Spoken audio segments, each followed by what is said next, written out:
Hello, my future colleagues. I'm your teacher, Nino Gogatishvili, assistant professor at Caucasus International University.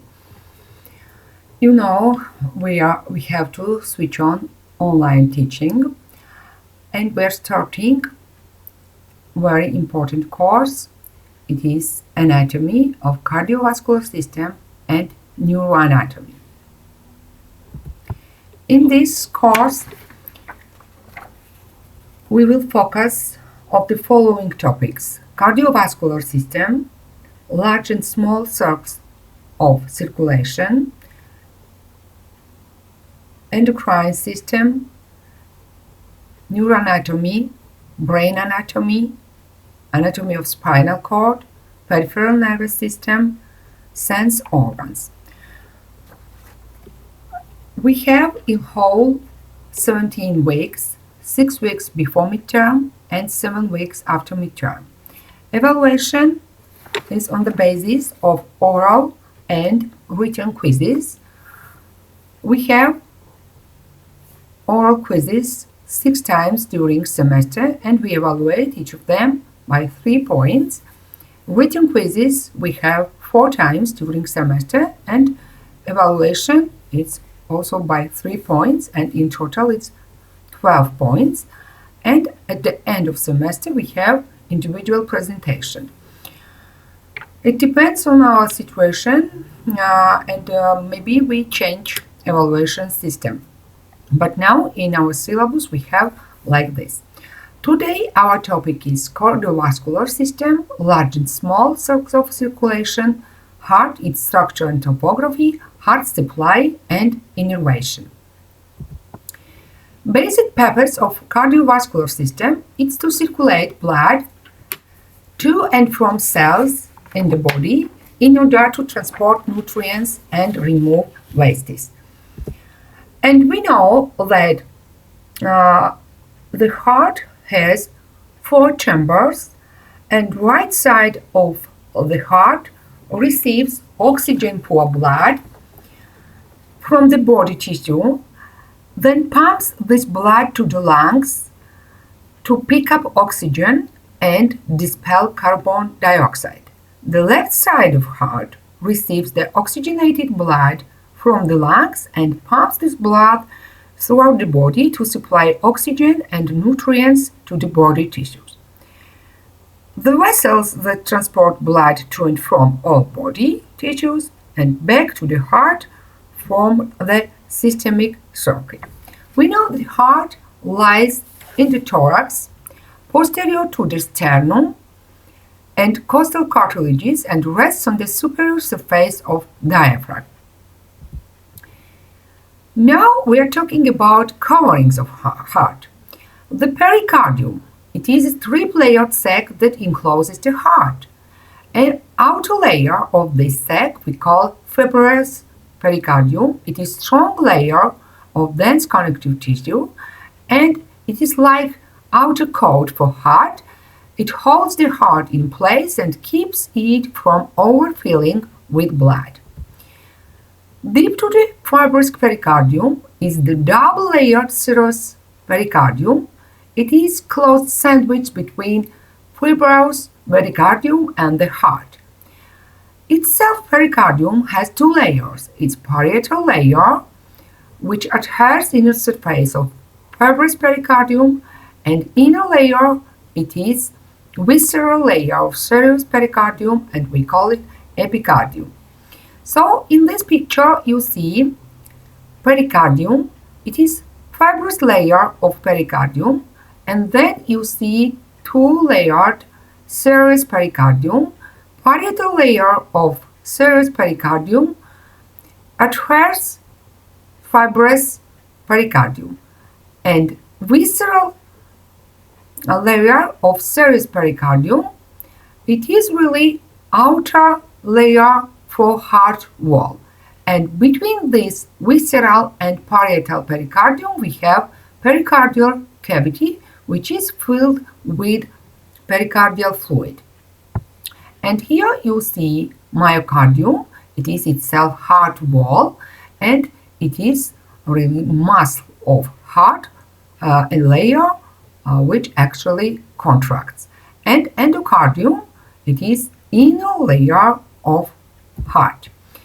Again, the picture, coverings of heart, you see fibrous pericardium, outer layer, like coat for heart.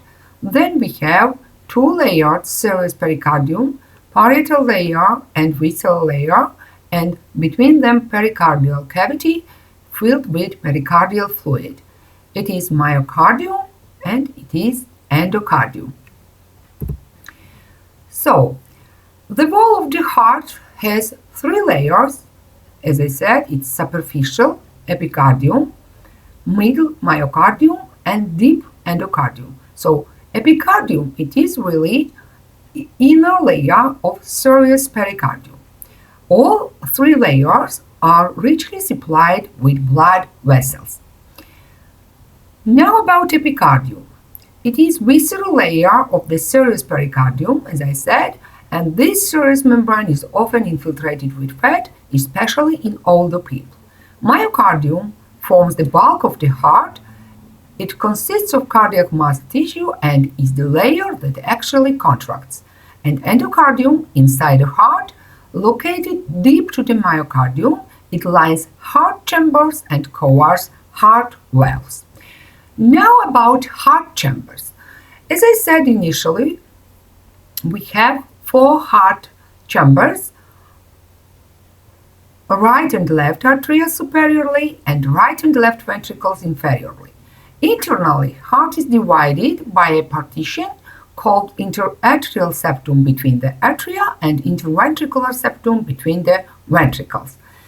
So in this picture, we can see right atrium, right ventricle, left ventricle, and major vessels. It is aorta, it is pulmonary trunk, which is divided into left and right pulmonary arteries.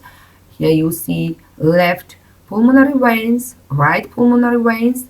It is superior vena cava, which collects blood from upper part of our body. It's inferior vena cava, which collects blood from inferior part of our body. So you see that longitudinally we have partition between right and left atria and between right and left ventricle.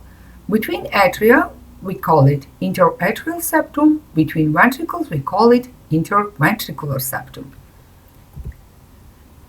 So right atrium collects blood from systemic circuit. So it is a receiving chamber for blood. So in right atrium collects all blood, all deoxygenated, oxygen-poor blood from systemic circulation. Right ventricle pumps blood to pulmonary circuit, direction to lungs to pick up oxygen. In left atrium, also receiving chamber, it collects blood from pulmonary circuit, so it collects oxygenated, oxygen-rich blood. And left ventricle pumps blood to systemic circulation. So we know that on the right side of the heart we have oxygen-poor blood, deoxygenated blood, and in left side we have oxygen-rich, oxygenated blood. About blood vessels, we can say that we have arteries, veins, and capillaries. Arteries carry blood away from heart, and arteries contain oxygenated, oxygen-rich blood. But we have exception from arteries. It is pulmonary artery, which carry deoxygenated blood to the lungs. And veins carry blood to the heart, so they contain deoxygenated, oxygen-poor blood. But we have exception from veins also. It is pulmonary veins. They carry oxygenated blood from lungs to the heart. And we have capillaries, it networks between arteries and veins. Also we call it exchange vessels because only in capillaries exchange materials between blood and tissues. Now about right atrium. The right atrium forms the entire right border of the human heart. It is the receiving chamber for oxygen-poor blood returning from the systemic circuit. And right atrium receives blood via three veins. It is superior vena cava, which collects blood from superior part of our body. Inferior vena cava, it collects blood from inferior part of our body, and the coronary sinus, which collects blood from itself heart wall. Now about right ventricle. Right ventricle forms most of the anterior surface of the heart. It receives blood from the right atrium and pumps it into the pulmonary circuit via an artery called the pulmonary trunk. And as I said, pulmonary trunk is exception from arteries which carry deoxygenated, oxygen-poor blood, and it branches into left and right pulmonary arteries. Now about left atrium. Left atrium makes up most of the heart's posterior surface or base. It receives oxygen-rich blood returning from the lungs through two right and two left pulmonary veins, and as I said, pulmonary veins are exception from veins because all veins carry oxygen-poor blood. Only pulmonary veins carry oxygen-rich blood, oxygenated blood from lungs to the heart. Now about left ventricle. Left ventricle forms the apex of the heart and dominates the heart's inferior surface. It pumps blood into the systemic circuit. The left ventricle opens into the stem artery in aorta through the aortic valve. So, our heart is double pump really. The right side of the heart pumps blood through the pulmonary circuit, and the left side of the heart pumps blood to all the body tissue via systemic circuit. Now we are talking about heart valves. The heart valves are very important because they enforce one-way blood flow. So heart valves prevent from black flow of blood. We have paired atrioventricular valves and also we have semilunar valves. They enforce the one-way flow of blood through the heart, from the atria to the ventricles and into the great arteries that leave the superior part of our heart. Each heart valve consists of 2 or 3 cusps, which are flaps of endocardium, reinforced by cores of dense connective tissue. It is a picture of heart valves, and you see tricuspid valve, which is located at the junction of right atrium and right ventricle, and we call it tricuspid. Why? Because it has 3 cusps, and we have here our left atrioventricular valve. We call it bicuspid valve. We have 2 cusps in bicuspid valve, so we call it bicuspid. But we also call it mitral valve. And here you see aortic valve and pulmonary valve.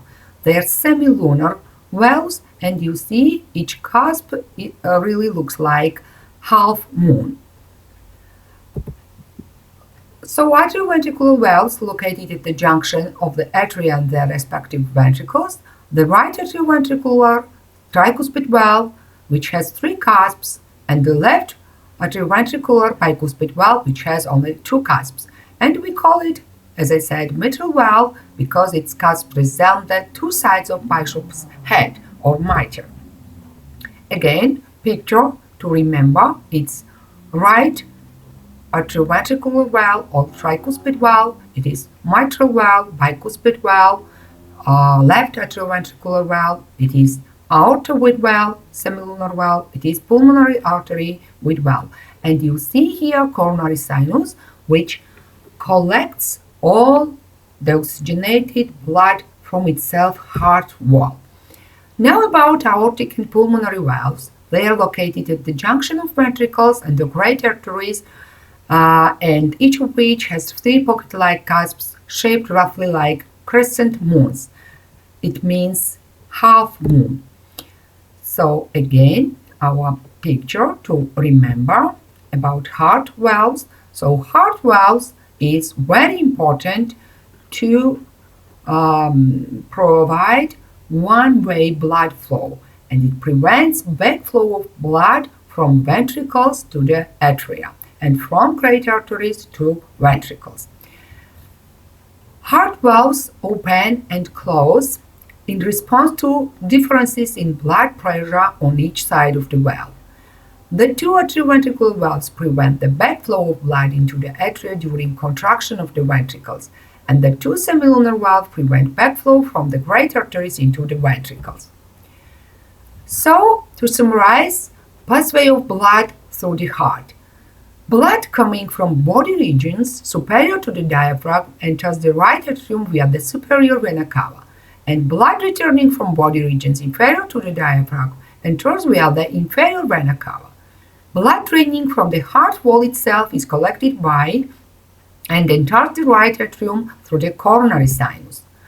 The blood passes from the right atrium through the tricuspid valve to the right ventricle, then right ventricle contracts and pumps blood to pulmonary semilunar valve into the pulmonary trunk, and then pulmonary trunk branches into the right and left pulmonary arteries, and blood goes to the lungs to pick up oxygen and expel carbon dioxide.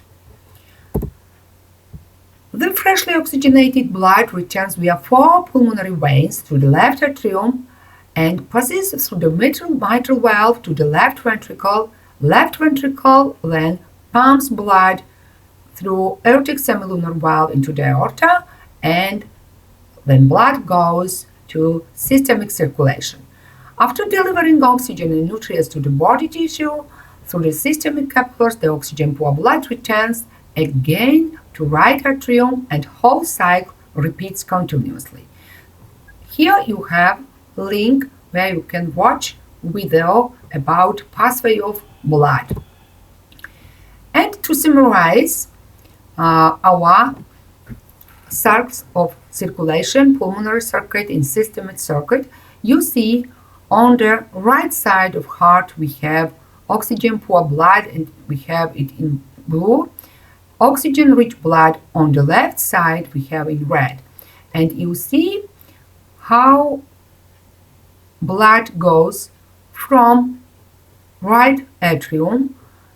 It is a receiving chamber for oxygen-poor blood, and 3 veins collect this deoxygenated blood, oxygen-poor blood, from systemic circulation. It is superior vena cava, it is inferior vena cava, and itself coronary sinus, which collects blood itself from itself heart wall. Then blood from right atrium passes to right ventricle through atrioventricular valve. It is right atrioventricular valve, we call it tricuspid valve. After that, right ventricle contracts and pumps blood into pulmonary trunk via pulmonary valve, semilunar valve, and blood goes to the lungs, pick up oxygen, became oxygenated, and then goes again to heart, to left atrium, which is receiving chamber for oxygenated, oxygen-rich blood. From left atrium, then blood goes to left ventricle, and left ventricle pumps blood to aorta through aortic valve, and again blood goes in systemic circulation. Now, what is heartbeat? A single sequence of atrial contraction followed by ventricular contraction is called the heartbeat. The heart of an average person at rest beats 70-80 times per minute. The term that describes the contraction of a heart chamber is systole. The time during which a heart chamber is relaxing and filling with blood is termed diastole. There are 2 main coronary arteries which branch to supply the entire heart. They are named left and right coronary arteries. So, blood supply of heart is provided by left and right coronary arteries. They arise from the left and right aortic sinuses within the aorta. So, in this picture, you see arteries and veins of heart. You see right coronary artery, left coronary artery. You see coronary sinus, which collects all venous deoxygenated blood from heart. Aortic sinuses are small openings found within the aorta behind the left and right flaps of the aortic valve. And when heart is relaxed, the backflow of blood fills valve pockets, allowing blood to enter the coronary arteries. So you see at this picture this left coronary aortic sinus and right coronary aortic sinus. This is non-coronary aortic sinus. So you see left coronary artery arises from left coronary aortic sinus and right coronary artery arises from right aortic sinus. Right coronary artery supplies blood to right atrium, portions of both ventricles, cells of sinoatrial and atrioventricular nodes, and branches, major branches of right coronary arteries, marginal arteries, posterior interventricular artery. And left coronary artery supplies blood to left ventricle, left atrium, interventricular septum, and main branches are circumflex artery and anterior interventricular artery. So again, picture. And now about cardiac veins. Blood, all deoxygenated blood from its self-heart wall, I said it is collected by coronary sinus. And coronary sinus is the main vein of the heart located on the posterior surface in the coronary sulcus, which runs between the left atrium and left ventricle. This sinus drains into the right atrium, and there are 5 tributaries which drain into the coronary sinus. It is great cardiac vein, small cardiac vein, middle cardiac vein, left marginal vein, and a left posterior ventricular vein. So you see coronary sinus, which collects all venous blood from its self-heart wall, and we know major tributaries for coronary sinus. Now about cardiac conduction system. The heart has its own electrical system. Cardiac conduction system is a collection of nodes and specialized conduction cells that initiate and coordinate contraction of the heart muscle. It consists of sinoatrial node, atrioventricular node, atrioventricular band, and Purkinje fibers. And at this picture you can see the sinoatrial node electrical impulse spreads from sinus node throughout left and right atria. You see atrioventricular node and electrical impulse spreads from band branches throughout left and right ventricles. Now about innervation, the heart. The nerves to the heart consist of visceral sensory fibers, parasympathetic fibers, and sympathetic fibers. All nerves serving the heart pass through the cardiac plexus on the trachea before entering the heart. Parasympathetic nerves to the heart arise as branches of the vagus nerve in the neck and thorax. Parasympathetic innervation decreases heart rate and is restricted to the sinoatrial node and atrioventricular nodes and the coronary arteries. The sympathetic nerves travel to the heart from the cervical and upper thoracic chain ganglia. Sympathetic fibers innervate the same structures as parasympathetic fibers. In addition, sympathetic fibers project to the cardiac musculature throughout the heart, and sympathetic innervation of the heart increases heart rate and strength of contraction. So parasympathetic innervation decreases heart rate, and sympathetic has opposite effect. It increases heart rate. And you see that this autonomic innervation is regulated by centers that are located in medulla oblongata, cardioinhibitory center and cardioacceleratory center. You see innervation by parasympathetic and sympathetic fibers. The autonomic input to the heart is controlled by cardiac centers, as I said, and they are located in the reticular formation of the medulla of the brain. Medulla oblongata, it is a part of brainstem.